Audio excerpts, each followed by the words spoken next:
Well, if the markets were indeed worried about impeachment and a constitutional crisis, they had a funny way of showing it day after day, record after record, all three averages now in record territory. Yet again, the Dow flirting, believe it or not, all that far from 30,000.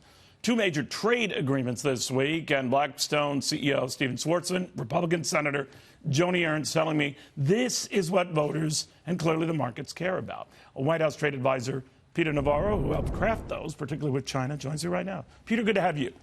Hey, Neil. And back in July, I did predict 30,000 on the Dow if USMCA got passed and we got lower interest rates. So we're getting there. Now you're talking about 32,000, which I guess is not a big I think by the end of the year, we should be well over 32,000. But more importantly, we're going to be growing, I think, closer to 3% real GDP than 2%. And we're going to see wages continue to rise, particularly disproportionately for the men and women of this country who work with their hands, which is what President Trump focuses on in this great manufacturing economy.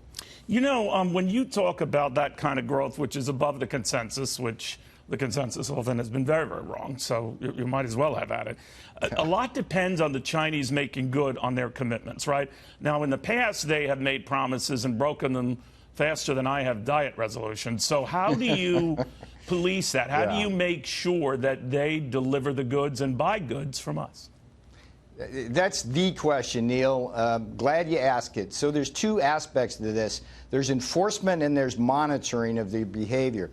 Let's talk about enforcement. We have the most ironclad enforcement mechanism that's ever been put in a trade agreement. It's a 90-day clock. If there's a problem, it comes to Ambassador Robert Lighthizer. He litigates it with his counterpart, Liu He, in China. At the end of 90 days, if we, the American side, is not satisfied with the result, we get to adopt proportionate measures, which in some cases would be tariffs. There's never been anything like that in a trade deal. It's ironclad. The president has made that clear. It's ironclad. Now, here's the other part that's really interesting.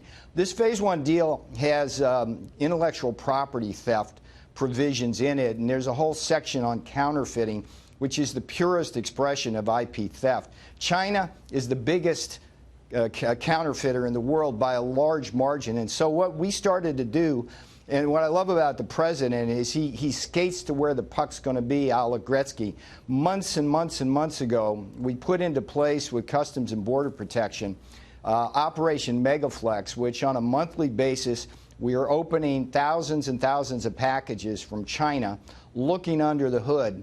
What we're finding is a surprisingly high rate of counterfeit and goods coming in and contraband. It's well over 10%, Neil. Think about that. You get 1 million packages a day coming in from China, and over 10% of those are contraband. About half of it's counterfeit, Louis Vuitton purses, stuff like that, as well as fake prescription drugs. The other half are things like controlled substances, things like fentanyl that can just flat out kill you. So we're benchmarking that every month.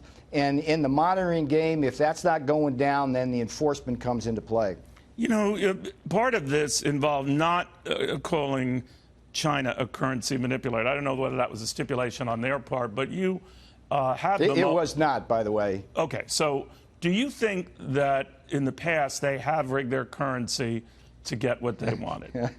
There's no question. From about 2003 to 2014, they were the worst currency manipulators in the world. They took a tremendous bite out of America on the basis of their unfair trade practices. We didn't obviously call them. Well, you know, that's an interesting debate because when we put the tariffs in, their currency proceeded to go down by well over 10%. They offset a lot of the tariffs. The good news was that the American consumer didn't have to bear any of the burden of the tariffs because China absorbed them through the currency. We're going to watch them really carefully, Neil. If you just look at it pragmatically, until you see that yuan go below 7 again to the dollar, there's evidence there that suggests that they're using that as a crutch. But that's the Treasury Secretary's lane, and we expect him to look at that really carefully on a daily basis. But you're ready to do the same with the Europeans, right, as you enter into talks with them, right? Well, you know, what's interesting, Neil, is in 2019, when we get the final count on our GDP growth, you're going to find that we lost a full percentage point of growth to the Federal Reserve, raising rates too fast and then lowering them too slowly. But Europe came into play because they were lowering their rates, their currency was going down, and that was hurting our exports. So these are complex pieces on the chessboard. One thing I can tell you is that President Donald J. Trump, every day he thinks about creating jobs. A funny story, like just I'm sorry, an Peter, hour. to jump on you. I hear what you're saying. We're going to a hard break here. Congratulations on this. Time. Hope it all pans out. Peter Navarro, we will have more after this.